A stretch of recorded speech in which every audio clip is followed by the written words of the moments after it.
buah adalah ciri daripada sebuah pertobatan.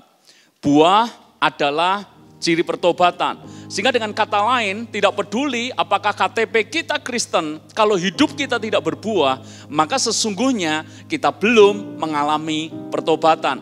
Bahkan tidak peduli bahwa Anda ke gereja, bahkan tidak peduli Anda sudah melayani Tuhan, tetapi kalau di dalam hidup kita sehari-hari tidak ada buah yang terlihat jelas, maka sesungguhnya pertobatan kita perlu diragukan. Sebab itu saya berdoa untuk seluruh jemaat Tuhan di tempat ini, mari kita semuanya akan berbuah-buah. Ingat baik-baik, pohon yang baik akan dikenal karena buah yang baik. Jadi saudara, orang akan melihat hidup kita seperti apa, itu akan terlihat dengan jelas buah apa yang keluar dari hidup kita semuanya. Dan mari kita akan masuk di dalam buah roh mulai pagi hari ini sampai nanti 9 minggu ke depan, kita akan belajar mengupas satu persatu buah roh yang perlu kita miliki dalam hidup kita semuanya. Pagi hari ini kita akan belajar buah roh yang pertama, yaitu kasih. Ibu bapak saudara semuanya, kenapa kasih ditempatkan yang pertama di antara karakter yang lain? Kenapa di dalam buah roh yang pertama adalah kasih, kemudian ada sukacita, ada damai sejahtera, ada kesabaran, ada kebaikan, ada kelemah lembutan, ada kerendahan hati, kesetiaan, penguasaan diri dan seterusnya. Pertanyaannya, kenapa kasih justru ditempatkan yang pertama? Saudara, inti sari Alkitab itu kalau diperas itu hanya keluar satu kata saja, yaitu kasih. Firman Tuhan berkata, Yesus mengajarkan hukum yang terutama hanyalah kasihi Tuhan Allahmu dengan segenap hatimu, dengan segenap kekuatanmu. Dan kemudian hukum yang kedua yang tidak kalah penting daripada hukum yang pertama adalah kasih sesama manusia seperti engkau mengasihi dirimu sendiri. Jadi saudara, seluruh kitab Taurat, bahkan seluruh isi Alkitab itu kalau dirangkum, kalau diperas saudara, hanya muncul satu kata, yaitu kasih. Paulus juga mengajar kepada jemaat di Korintus. Apa yang diajar oleh Paulus? Paulus berkata seperti ini, kalau kita memiliki semuanya, kita memiliki segalanya, kalau kita punya karunia yang bahkan luar biasa, kalau kita punya iman memindahkan gunung, kalau kita bisa lakukan ini dan lakukan itu, tetapi saudara, kalau tidak ada kasih, maka firman Tuhan berkata, itu tidak ada gunanya sama sekali. Kalau tidak ada kasih, itu seperti gong yang berkumandang. Itu seperti canang bergemerincing, tetapi tidak ada artinya sama sekali. Sebab itu saudara, milikilah karakter kasih di dalam hidup kita semuanya. Saudara, kita juga dikenal sebagai murid Kristus. Itu bukan karena kita nyanyi-nyanyi di gereja. Anda dikenal sebagai murid Kristus bukan karena KTP Anda Kristen. Anda dikenal sebagai murid Kristus, yaitu ketika kita hidup saling mengasihi. Buka Alkitabmu di dalam Yohanes pasal yang ke-13, ayat yang ke-35. Yohanes pasal yang ke-13, ayat yang ke-35. Saya akan bacakan ayat ini buat saudara semuanya. Yohanes 13 ayat yang ke-35. Sudah ketemu ya? Mari kita baca. Atau kita baca bersama-sama dengan suara keras. 2, 3. Dengan demikian semua orang akan tahu bahwa kamu adalah murid-muridku, yaitu jikalau kamu saling mengasihi. Semua orang akan tahu. Keluarga besarmu akan tahu, tetanggamu akan tahu, teman-temanmu akan tahu, rekan kerjamu di kantormu akan tahu. Tahu kita Kristen, murid Kristus dari apa? Tahu kita bukan karena kita suka tiap minggu ke gereja, di tengah minggu kita bikin komunitas, share group. Bukan karena itu saudara, mereka tahu kalau kita saling mengasihi. Jadi dengan kata lain, kalau kita tidak saling mengasihi, orang Kristen, kekristenannya tidak dibarengi dengan kasih, mereka tidak akan ngerti bahwa kita adalah murid Kristus. Saya kasih judul pagi hari ini, tema kita adalah Love is Verb. Kasih adalah verb. Verb itu kata kerja, tindakan. Jadi hari ini kita mau belajar, kasih itu apa? Kasih adalah kasih ketika sudah ada tindakan nyata dalam hidup kita. Love is verb, kalau Anda suka musik, ini judul pernah dipakai oleh John Mayer dalam salah satu lagunya yang cukup terkenal. Kalau Anda suka baca buku, Love is Verb ini juga pernah ditulis oleh penulis yang cukup populer, Gary Chapman. Kalau Anda suka film, judul yang sama, Love is Verb, pernah dibuat sebuah film tentang kasih. Saudara-saudara, dan hari ini saya juga mengkhotbahkan hal yang sama kepada saudara semuanya. Love is verb. Kasih bukan kasih kalau tidak terlihat secara nyata dalam kehidupan. Kasih itu bukan hanya sekedar Anda ingin mengasihi. Saya ingin pagi hari ini membuat kita semuanya punya cara pandang yang baru tentang kasih. Dan kita perlu mungkin mendefinisikan ulang kasih itu apa. Saudara-saudara, Anda ingin mengasihi, itu belum tentu Anda benar-benar mengasihi. Saya ulangi, sekedar keinginan itu baik. Ingin mengasihi, baik enggak? Baik. Ingin mengampuni, itu baik. Ingin memberi, itu baik. Ingin menolong, itu baik. Ingin berbuat baik, itu baik. Tetapi kalau ingin berhenti di titik ingin, itu tidak menjadi sesuatu. Kalau saya kasih contoh kepada saudara semuanya, siapa yang ingin saya memberi sesuatu kepada Anda? Misalnya, contoh anak saya sendiri. Saya ingin membelikan handphone baru kepada anak saya. Kamu pengen apa, nak? Ngomong disaksikan Tuhan dan di hadapan jemaat. Apa? Handphone gaming? Ya. Tapi kalau sebatas ingin, dia sudah dapat belum, saudara? Kalau kira-kira tahun depan, saya masih dalam tahap, saya ingin memberi kamu handphone terbaik. 2 tahun kemudian, keinginan saya tidak pernah berubah. Dianya berubah, saudara. Betul enggak? Nangkep maksud saya? Karena ingin, itu bukan tindakan. Dan karena ingin, itu tidak mengubah sesuatu. Anda ingin, itu baik. Tetapi selama ingin, tetap ingin, itu tidak menjadi arti. Sesuatu menjadi berarti kalau kita menambahkan arti di dalamnya. Dan arti yang sesungguhnya itu kalau sudah terwujud menjadi sebuah tindakan. Kasih itu bukan hanya sekedar konsep. Orang punya konsep mengasihi. Saya yakin mayoritas 100% di antara Anda mengerti konsep kasih. Konsep kasih itu apa? Kalau Anda dibenci, Anda harus mengampuni. Itu konsep kasih. Konsep kasih itu apa? Kalau Anda punya lebih, Anda harus beri kepada yang kurang. Itu konsep kasih. Konsep kasih itu apa? Anda harus suka menolong, berbuat baik, berkemurahan hati. Itu konsep kasih. Masalahnya seperti ini. Banyak orang Kristen hanya punya konsep kasih, tetapi tidak ada tindakan nyata bagaimana mengasihi. Saya tanya kepada Anda, siapa yang pernah mendengar orang Kristen menuntut seperti ini dan seperti itu? Misalnya, menuntut pemerintah. Dalam situasi seperti ini mestinya pemerintah tolong. Mestinya ini orang-orang miskin ditolong. Mestinya ini orang-orang terlantar ditolong. Ini tanggung jawab pemerintah. Kenapa orang berpikir seperti itu? Karena ada konsep di dalam pikirannya. Kasih adalah pemerintah harusnya tolong untuk orang yang sedang menderita. Tapi pertanyaan saya kepada saudara, apakah orang yang sama yang memiliki konsep berpikir kasih adalah menolong, dia juga melakukan hal yang sama. Dia menolong orang lain misalnya. Dan mayoritas orang yang koar-koar, ini harusnya nolong, ini harusnya bantu. Belum tentu dia sendiri menolong dan membantu. Dengan kata lain, kasih masih ada di dalam konsep. Dan kasih kalau hanya sekedar konsep, teori, tidak mengubah apa-apa.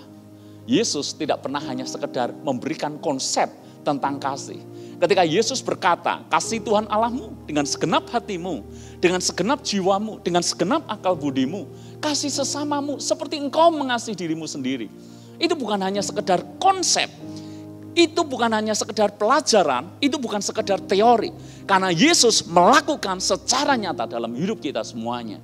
Dia tergantung mati di atas kayu salib, itu bukan teori, itu sebuah tindakan nyata yang dikerjakan oleh Yesus. Kasih bukan konsep, dan kasih bukanlah kasih ketika tidak dilakukan secara nyata. Misalnya, bayangkan ruangan ini padam. Oke? Bisa bayangkan ya, ruangan ini tiba-tiba padam. Sebenarnya ada sebatang lilin di dekat saya. Oke? Dan Anda tidak mengerti itu karena padam. Hanya ketika saya menyalakan lilin itu, baru Anda tahu ada lilin. Oke, pelan-pelan ya. Ruangan ini padam, Anda tidak tahu kalau ada lilin. Dan kapan Anda tahu ada lilin? Ketika lilin ini dinyalakan. Jadi dengan lain saudara, dengan kata lain, lilin bukanlah lilin sebelum lilin itu dinyalakan, meleleh dan menerangi semua kegelapan. Kira-kira orang di sekeliling Anda tahu enggak kalau kita orang Kristen? Tahu enggak? Tahu enggak saudara? Jawabannya bisa ya dan bisa tidak. Dan kapan mereka benar-benar tahu? Ketika kasih dilakukan secara nyata. Saudara-saudara, hari ini saya ingin mengingatkan Anda semuanya, belajarlah melakukan kasih, tapi bukan hanya sekedar teori, tapi praktekkan kasih dalam kehidupan kita sehari-hari. 1 Yohanes 3 ayat yang ke-18. Ayo kita baca ayat ini. Baca sama-sama ya dengan suara yang keras. 2, 3. Anak-anakku, marilah kita mengasihi bukan dengan perkataan atau dengan lidah, tetapi dengan perbuatan dan dalam kebenaran. Sekali lagi, anak-anakku, marilah kita mengasihi, tetapi bukan dengan perkataan, bukan dengan lidah. Dengan kata lain, Yohanes mau berkata, kalau kita cuma mengasihi dengan perkataan, semua orang juga bisa melakukannya, orang dunia juga bisa melakukannya, anak kecil juga bisa melakukannya. Tetapi firman Tuhan berkata, kasihi dengan perbuatan dan dalam kebenaran. Saudara-saudara, Allah menunjukkan kepada kita semuanya bahwa Dia mengasihi bukan hanya dalam perkataan, Dia mengasihi kita dalam sebuah tindakan yang nyata. Saya membaca di dalam kisah kejatuhan manusia yang pertama. Kalau Anda cermati, kisah ini unik, kisah ini menarik, dan kita bisa merasakan Allah itu begitu mengasihi manusia. Ketika manusia jatuh dalam dosa, Anda masih ingat? Adam dan Hawa harus diusir saudara. Karena kekudusan itu tidak bisa bercampur dengan yang namanya dosa. Dan kemudian sebelum Allah mengusir mereka, inilah peristiwa yang terjadi. Jadi kalau ini dibuat film drama, sesungguhnya ini cerita sangat menarik. Coba baca Kejadian pasal yang ketiga ayat yang ke-7. Setelah mereka jatuh dalam dosa, mereka makan buah daripada pengetahuan yang baik dan yang jahat. Ayat yang ke-7 dikatakan seperti ini, dari Kejadian pasal yang ketiga. Maka terbukalah mata mereka berdua, dan mereka tahu bahwa mereka telanjang. Lalu mereka menyemat daun pohon ara dan membuat cawat. Saudara-saudara, ketika manusia pertama mengerti bahwa mereka telah berbuat dosa, mereka ini bisa malu kalau mereka telanjang. Jadi sebetulnya saudara, ketika mereka sadar mereka telanjang, sesungguhnya jelas mereka sudah jatuh di dalam dosa. Dan karena mereka telanjang, mereka menutupi ketelanjangannya itu dengan apa? Dengan daun pohon ara dan membuat cawat. Jadi hanya untuk menutupi aurat mereka saja. Tidak menutupi secara penuh. Karena memang pada waktu itu belum ada penjahit tentunya. belum ada desainer tentunya, dan mereka juga tidak ngerti bagaimana harus menutupi. Sehingga mereka menutupinya dari daun pohon ara. Pernah pakai pakaian dari daun? Halo? Rasanya gimana? Rasanya gimana? Tidak nyaman. Rasanya gimana? Yang pasti tidak akan bertahan lama. Daun itu kan pasti kering, saudara. Dan kalau kering, gampang sekali rusak, gampang sekali sobek. Itu daun. Manusia ketika jatuh dalam dosa punya inisiatif. Dia buat cawat, dia buat pakaian dalam dengan yang namanya daun pohon ara.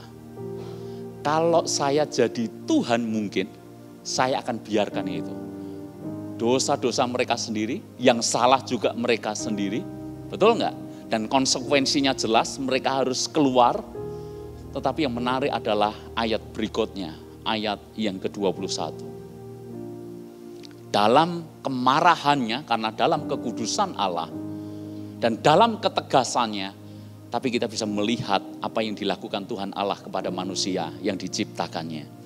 Ayat yang ke-21, dan Tuhan Allah membuat pakaian dari kulit binatang untuk manusia. Tidak hanya sekedar cawat, tidak hanya sekedar pakaian untuk menutupi aurat mereka aja. Tetapi Tuhan membuat pakaian, artinya menghangatkan mereka. Artinya menutupi semua hidup mereka. Dari apa? Bukan dari daun pohon ara, tetapi dari kulit binatang yang buat Allah sendiri. Jadi Allah ini desainer hebat. Kalau ditanya penjahit pertama di dunia siapa? Kalau bicara bukan manusia, tentu saja Tuhan. Karena dia membuat pakaian untuk Adam dan Hawa. Dan mengenakannya kepada mereka. Yuk kita bayangkan. Bayangkan adegan ini ya. Bisa enggak Tuhan udah bikin, nih kamu pakai. Bisa enggak? Bisa enggak? Kelihatannya memberi, ya udah pergi. Bisa enggak? Tapi ayat ini menulis, tidak cuma sekedar membuat pakaian terbaik. Jadi Tuhan itu masih memikirkan nanti manusia seperti apa. Dia buat pakaian yang terbaik dari bahan yang awet, yaitu kulit binatang. Menghangatkan mereka. Tidak cuma itu loh. Allah mengenakan pakaian itu kepada mereka. Bukankah kasih Allah terlihat jelas dari hal ini? Dan tidak hanya sekedar membuat pakaian buat mereka. Pada perikop yang sama, Tuhan berjanji satu kali kelak akan ada penebusan bagi umat manusia. Yang seperti ini, apakah bukan kasih namanya? Puncak kasih Tuhan dinyatakan melalui pengorbanan Tuhan Yesus Kristus. Yohanes 15 ayat yang ke-12, saya bacakan buat Anda. Inilah perintahku, yaitu kamu saling mengasihi seperti aku telah mengasihi kamu.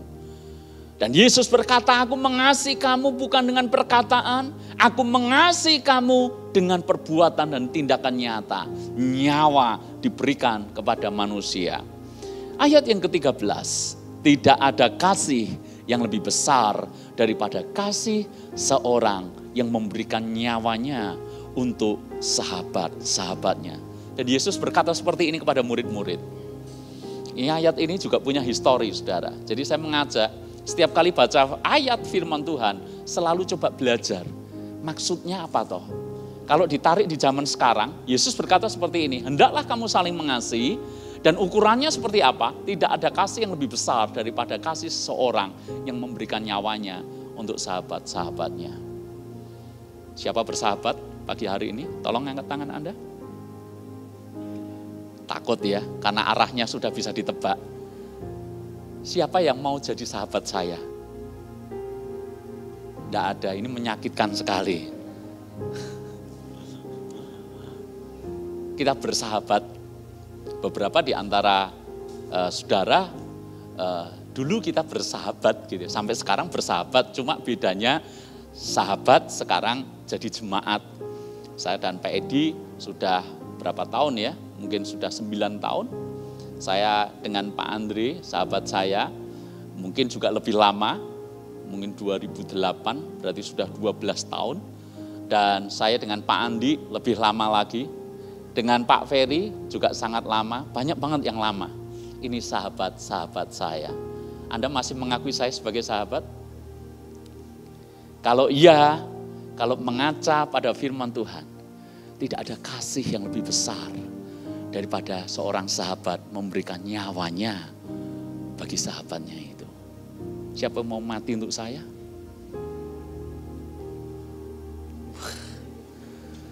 Saya terharu, saudara.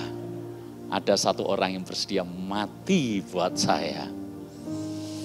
Luar biasa. Mungkin sebelum Anda menjawab pertanyaannya juga mungkin ditujukan kepada saya. Nah, apakah Anda juga mau mati untuk sahabat Anda itu? Nggak relevan. Tapi benarkah nggak relevan? Ya lihat konteksnya. Konteks ini ditulis ketika Yesus ngerti bahwa sebentar lagi Yesus naik ke surga. Jadi kita mesti harus ngerti ceritanya. Dan kemudian Yesus tahu persis bahwa masa aniaya akan datang kepada murid-muridnya. Konteksnya kan gitu, saudara. Makanya Yesus berkata, tidak ada kasih yang lebih besar daripada kasih seorang yang mau menyerahkan nyawanya demi sahabatnya. Dan itu terbukti ketika zaman gereja awal-awal terjadi. Murid awal-awal, rasul pertama-tama itu ngalami ayat ini. Sebab pada waktu itu masa aniaya besar dan semua orang percaya pengikut Kristus itu ditangkapi, saudara. Dan ketika ditangkap, Anda bisa bayangkan, itu mirip film-film seperti yang seringkali kita tonton. Kalau satu orang tertangkap, maka untuk mencari tahu kelompoknya di mana, maka orang itu tidak akan langsung dibunuh. Orang itu akan diinterogasi, bahkan orang itu akan disiksa sedemikian rupa untuk membocorkan di mana kumpulan orang-orang percaya, di mana kumpulan orang-orang Kristen ada. Karena mereka dalam tanda kutip adalah gereja bawah tanah. Gereja yang tidak terlihat, gereja yang sembunyi-sembunyi. Karena waktu itu kan mereka dikejar-kejar, saudara. Jadi orang yang tertangkap ini, mereka harus dipaksa mengaku di mana jemaat yang lain berkumpul. Disinilah kasih mereka kepada saudara seiman, kepada sahabat-sahabatnya itu diuji. Apakah demi keselamatan mereka sendiri, mereka akan membocorkan di mana orang percaya sedang berkumpul, ataukah dia rela menyerahkan nyawanya demi sahabat-sahabatnya. Dengan kata lain, ini sebuah tindakan dan ekspresi kasih yang nyata.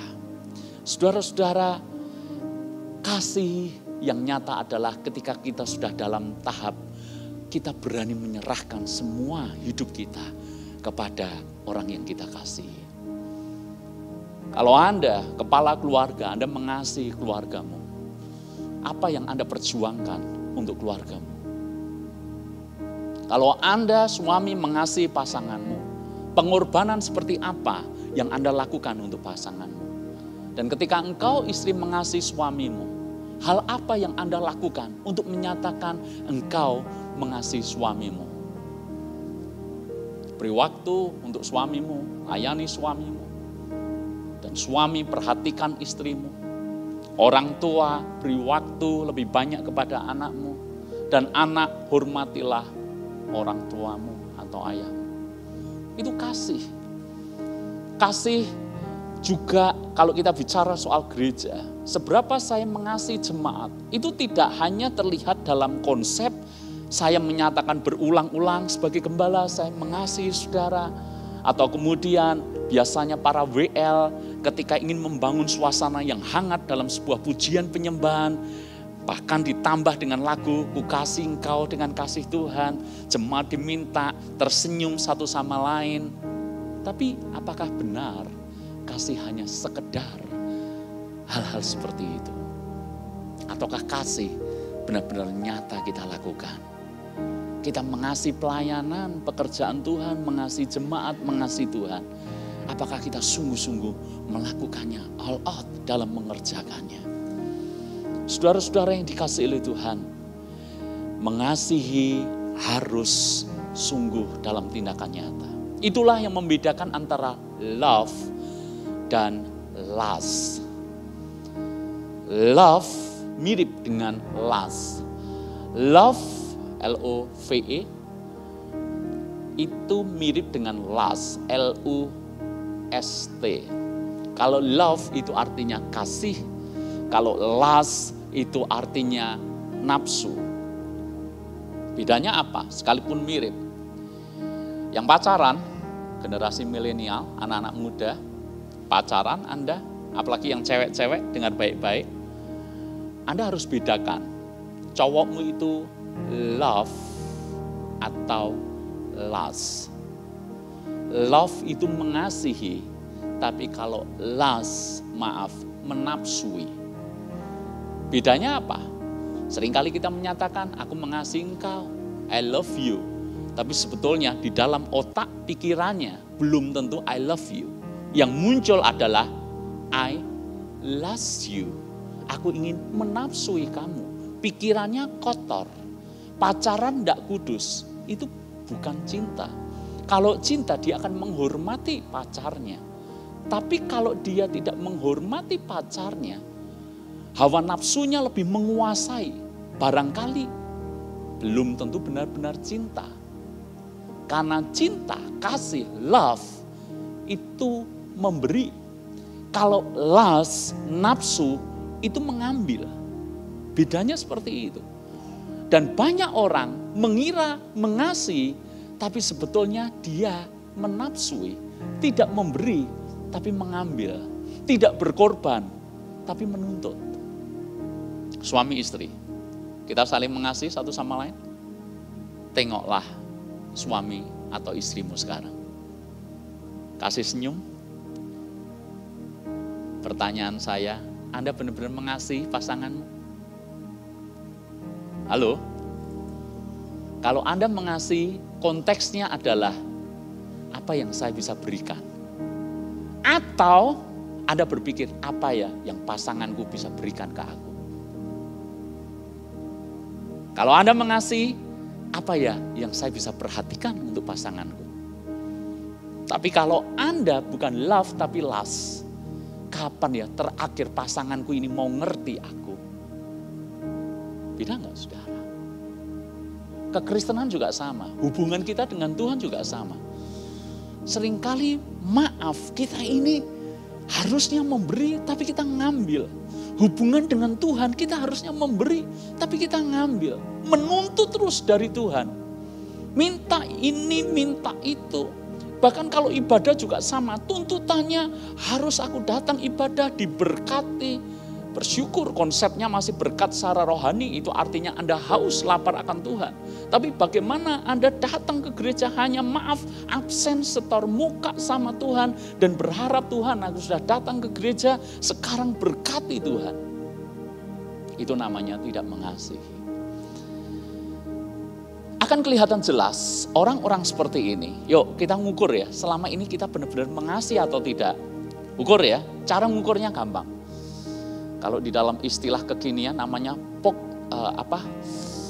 potluck party, atau kalau bahasa kita itu perjamuan kasih. Oke, perjamuan kasih itu akan menjadi ukuran paling gampang. Anda benar-benar mengasihi atau sebaliknya. Kalau diumumkan perjamuan kasih, masing-masing bawa yang namanya makanan. Saya tanya kepada Anda, makanan apa yang akan Anda bawa? Seperti apa? Dan seberapa dalam tanda kutip mewah atau mahal makanan yang Anda bawa? Siapa yang bawa makanan karena ngitung dulu? Kalau saya bawa capcay, saya nanti dapatnya apa? Saya bawa sate, dapatnya lodeh. Ini namanya bukan capcay, bocai. Betul nggak? Karena bawanya sate, bawanya daging, bawanya steak, dapatnya gado-gado. Rugi saya. Tiap tahun di akhir tahun, saudara, kita bikin yang namanya tukar kado. Sudah ditentukan minimal 20.000 misalnya. Siapa pulang bahagia dan siapa pulang kecewa. Biasanya yang bahagia, dia beli 20.000, dia dapat 100.000. Yang paling kecewa adalah ketika dia udah beli mahal-mahal, dia pikir kalau aku memberi yang 50.000, diinvestasikan di rumah Tuhan, pulang bawa kado sebesar 200.000. Siapa sangka bawa 50.000, dapatnya di bawah 20.000. Lalu kemudian uring-uringan, kalau gini ya rugi. Wes lain kali dibuat flat aja, 20.000 semuanya. Saudara, kelihatan enggak? Dalam hubungan juga sama. Yuk, dalam hubungan, siapa menuntut, siapa mengambil, atau siapa memilih untuk berkorban, dan siapa memilih untuk memberi. Kasih seperti itu. Persahabatan yang menyenangkan, persahabatan kalau mau awet. Saya berharap kita semuanya tidak hanya berjemaat, tapi bersahabat satu sama lain. Dan kalau mau persahabatan awet, simple. Konsep pikir kita harus kasih. Kasih artinya aku memberi apa untuk sahabatku. Jangan berpikir bahwa keuntungan apa yang aku dapatkan dari persahabatanku ini. Kalau kita mikirnya seperti itu, happy hidup kita. Amin, saudara. Saya kalau dengan sahabat, saya kalau dengan teman, kalau jual beli itu menyenangkan. Saya hampir tidak pernah tawar-menawar. Kecuali dengan teman yang mungkin dalam tanda kutip memang bukan dalam tipikal yang saya maksud. Jadi teman, tapi kalau mau beli atau mau jual itu, waduh, wah gini. Ya saya enggak akan gitu. Tapi kalau dengan teman, saudara, dengan sahabat, enggak pernah saya tawar-menawar. Karena konsep saya adalah, kalau saya jual kemahalan, hitung-hitung Anda memberkati saya. Tapi kalau saya jual kemurahan, hitung-hitung saya yang memberkati Anda. Sesimpel itu, menyenangkan enggak? Mau beli handphone saya? Mau beli mobil saya? Enak ya, kalau transaksi seperti itu. Kalau dengan persahabatan enak, enggak ada yang rugi, saudara. Karena konsepnya kasih. Kalau kemahalan ya udahlah kamu memberkati aku. Kalau kemurahan, aku yang memberkati kamu. So simple itu. Tapi kalau pikirannya enggak kasih, hitungannya bundet, saudara.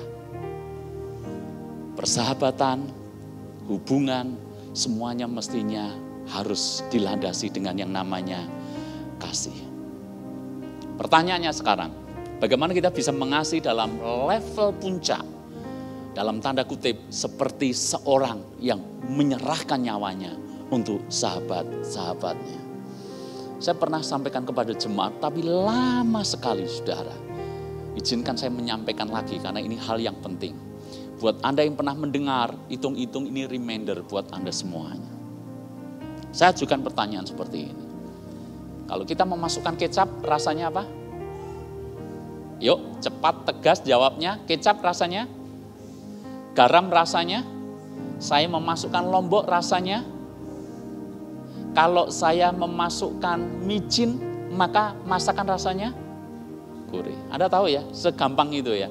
Kalau saya balik, kalau saya tidak memasukkan kecap, maka tidak manis. Kalau saya tidak memasukkan garam, maka hambar, tidak asin. Kalau saya tidak memasukkan bumbu tertentu, maka mustahil bumbu itu bisa keluar dengan sendirinya. Dengan kata lain, cita rasa masakan seperti apa yang saya mau inginkan, itu tergantung bumbu apa yang saya masukkan. Jadi saudara, input itu mempengaruhi yang namanya output. Kalau tidak ada input, tidak mungkin ada yang namanya output. Kalau saya tidak pernah memasukkan lombok, cabai, maka mustahil masakan itu bisa pedas dengan sendirinya. Karena tidak ada input berupa rasa pedas, masakan itu tidak pernah menjadi pedas. Demikian pula halnya dengan kasih. Bagaimana mungkin kita bisa mengasihi? Outputnya kita pengen kasih. Tapi kalau tidak pernah ada input kasih kepada kita, tidak mungkin kita bisa mengasihi. Amin. Anda ingin mengasihi, Anda harus terima kasih dulu dari Tuhan. Anda ingin murah hati, Anda harus mengalami dulu kemurahan hati dari Tuhan. Mustahil orang bisa memberikan nyawanya untuk sahabatnya kalau dia tidak mengalami dulu kasih Tuhan Yesus sahabat kita yang sudah menyerahkan nyawanya lebih dulu kepada kita semuanya. Jadi kita harus mengalami dulu, baru kita bisa bagikan. Kita mengalami kasih Allah dulu, baru kita bisa bagikan. Kalau tidak mungkin bisa. Makanya prinsip kalau Anda naik ke sebuah pesawat, maka pramugari itu selalu mengingatkan ketika kita hendak pesawat take off. Selalu diingatkan, kalau sampai terjadi goncangan, lalu kemudian masker itu turun dari kabin pesawat, maka yang kita lakukan sebelum menolong anak kita adalah kita pertama dulu harus pakai dulu ini masker udara ini. Kita harus pakai dulu baru kita menolong. Hafal kita sampai ya, ini peringatan atau tata cara yang setiap kali kita terbang selalu diingatkan. Jadi kita harus ngalami dulu, pakai dulu, mengecap dulu, baru kita bisa bagikan, saudara. Semakin meresap, maka rasa yang keluar semakin kuat. Yang bikin gudeg, masak gudeg, tolong angkat tangan. Pernahkah? Ada ya? Bikin tahu bacem, ada? Banyak ya? Tahu bacem enak tidak? Itu butuh yang namanya proses waktu, saudara.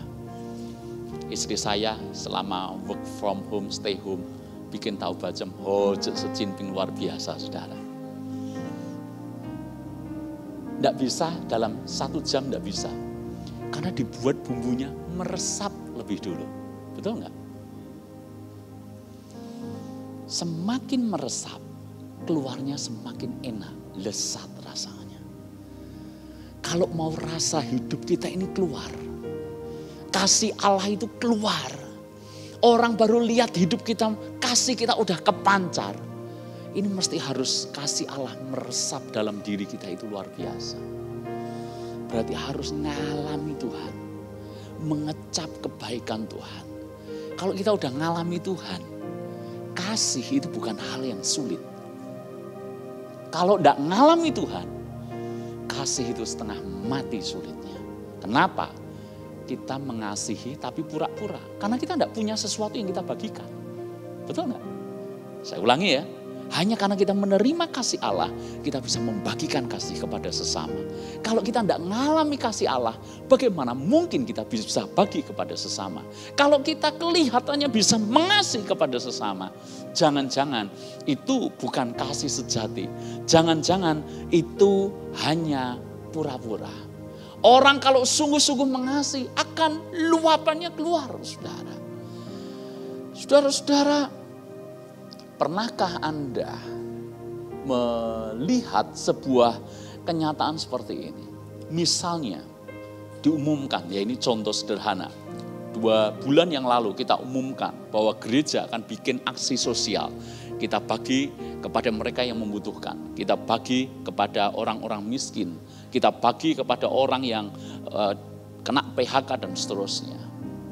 Saya ingin mengajak kita, toh kita sama-sama tidak tahu. Tapi ini jadi ukuran, seberapa toh kita ini ngalami kasih Allah dan ukurannya seperti apa.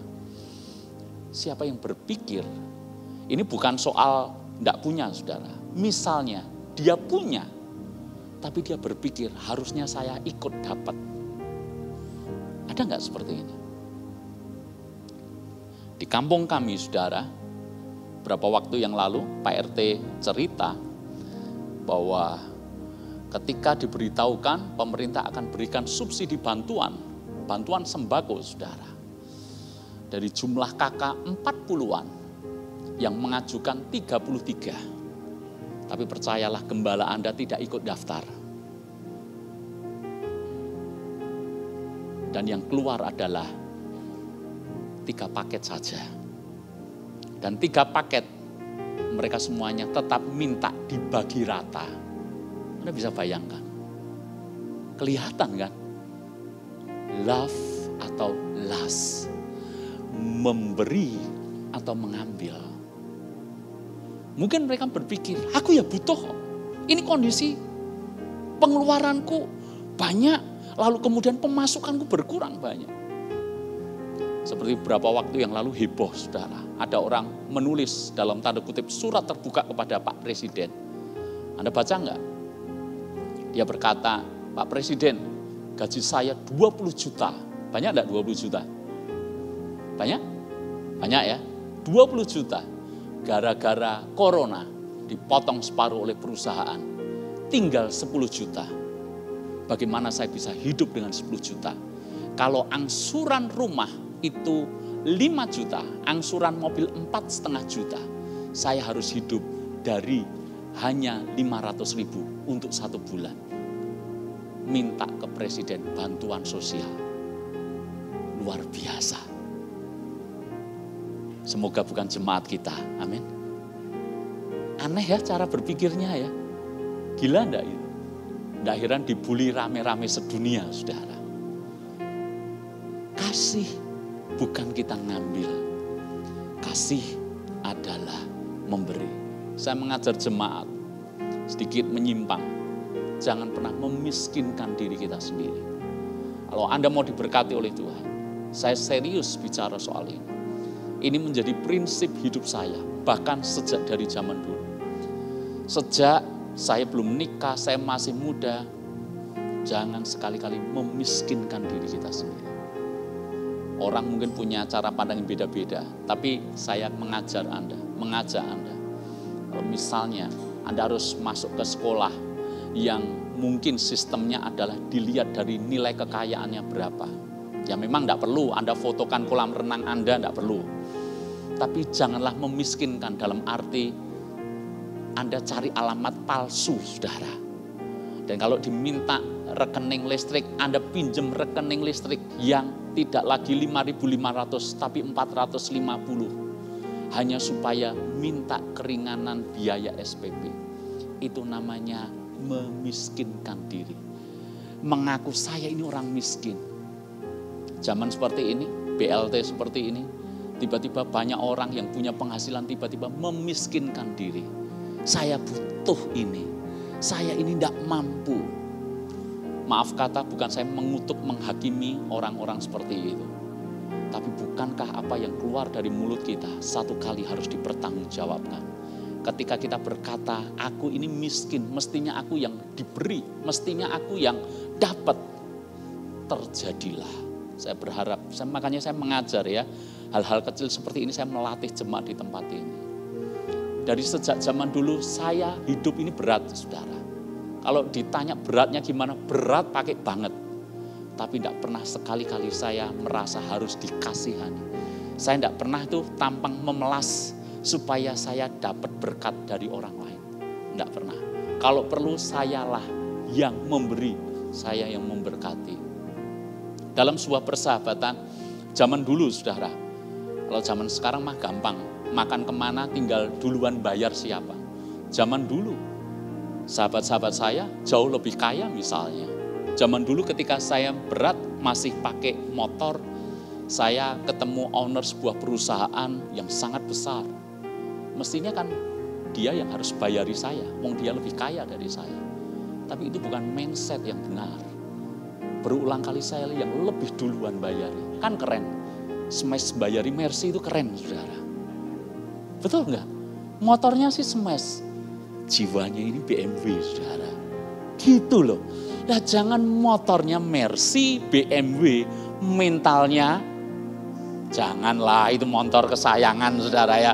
Sebutlah merek yang lain ya. Tahu maksud saya? Belajar hati ini murah gitu loh.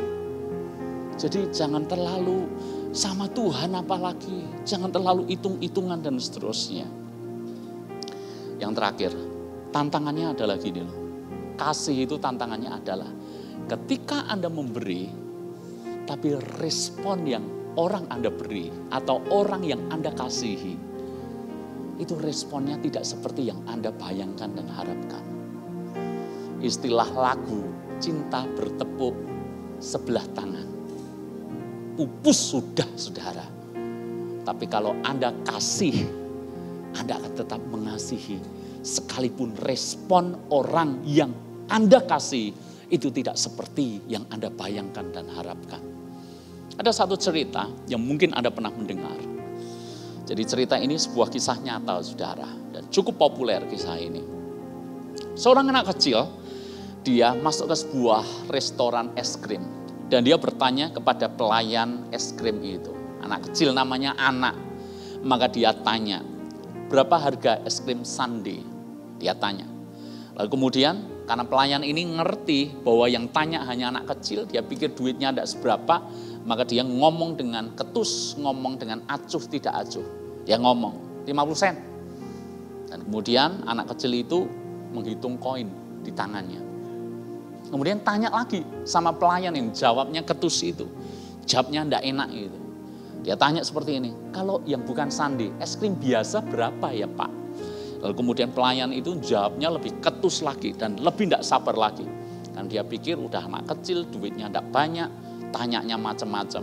Dia ngomong, biasa ya 30 sen. Lalu kemudian anak kecil itu pesen, ya udah aku pesen es krim yang biasa aja, 30 sen. Dia bayar.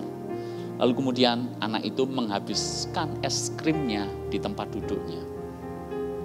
Selesai, anak kecil ini pulang. Dan pelayan yang sama, yang super judes tadi, dia membersihkan meja di mana anak tadi makan es krim. Dan dia tahu bahwa anak tadi ternyata meninggalkan tips sebesar 15 sen. Uangnya harusnya bisa cukup untuk membeli es krim sundae yang 50 sen. Tetapi karena uangnya mepet, kalau dia beli itu berarti dia tidak bisa kasih tips kepada pelayannya. Maka dia downgrade, turunkan, ya udahlah es krim yang biasa aja.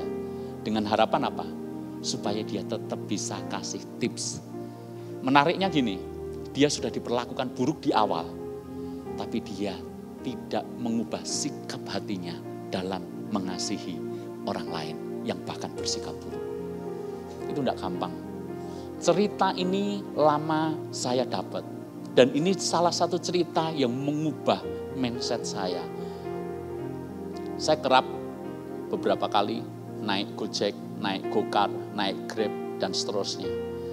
Tidak semua yang saya naik itu layanannya bagus. Saya mengajar anak saya, siapapun kalau GoFood, ya sekalipun udah dibayar, selalu mereka pasti bawa uang tips. Ya. Kadang-kala ada yang nganyel ke, tahu nganyel ke ya?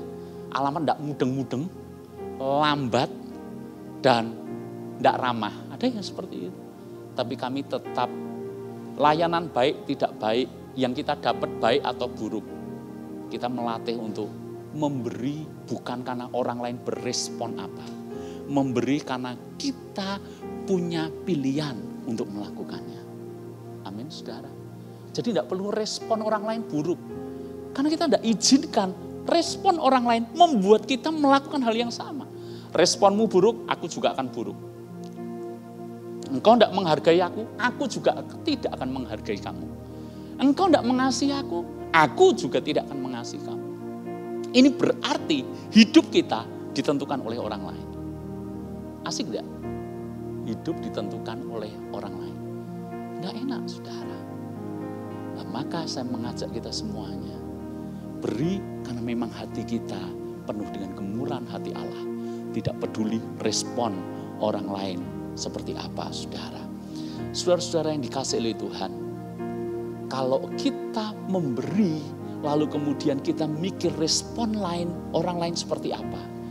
Saya khawatir kita semuanya nanti akan mirip jadi yang namanya Joker. Siapa yang lihat film Joker tahun kemarin ya? Ini film depresi, saudara. Kebetulan saya memang lihat karena fenomenal. Saya pengen tahu, saya pengen lihat.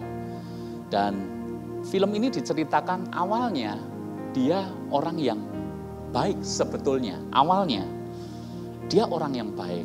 Dia suka menghibur anak-anak, jadi badut dan seterusnya. Dia adalah rekan kerja yang baik. Dia bawahan yang hormat sama atasannya dan seterusnya. Tetapi kenapa dari orang baik jadi jahat? Karena dia merasa cintanya bertepuk sebelah tangan. Kasihnya tidak dihargai. Dia berbuat baik tapi ditipu. Dia berbuat baik tapi dikhianati. Dia melakukan hal yang baik tapi ujungnya dia dapat hal yang buruk. Makanya dia membalas hal seperti itu dengan dia menjadi jahat luar biasa. Makanya ada istilah yang terkenal ketika film Joker ini muncul. Orang jahat adalah orang baik yang tersakiti katanya. Kenapa? Karena respon buruk mengizinkan mengubah hidupnya. Padahal yang benar adalah kasih harus mengalami Tuhan dan kita keluarkan. Tidak peduli respon orang lain seperti apapun dalam hidup kita. Amin, saudara. Amin. Mau hidup dalam kasih? Kita ulas sedikit untuk mengakhiri. Love is verb. Kasih adalah tindakan nyata. Bukan sekedar konsep, bukan sekedar keinginan, dan bukan sekedar teori. Bahwa kasih harus kita lakukan bahkan dengan pengorbanan mungkin. Kasih bukan menghitung untung rugi. Kasih bukan menghitung apa yang saya dapatkan. Itu bukan kasih, itu nafsu namanya. Dan kalau kita mengasihi, tidak perlu lihat respon orang lain kepada kita seperti apa. Jangan biarkan orang lain yang menentukan hidup kita. Biarlah kita yang menentukan hidup kita. Kita mengasihi tidak peduli seperti apapun respon orang yang menerima kasih kita. Karena kita hanya mau jadi saluran kasih Allah kepada sesama kita. Tuhan memberkati kita semuanya. Selamat mengasihi.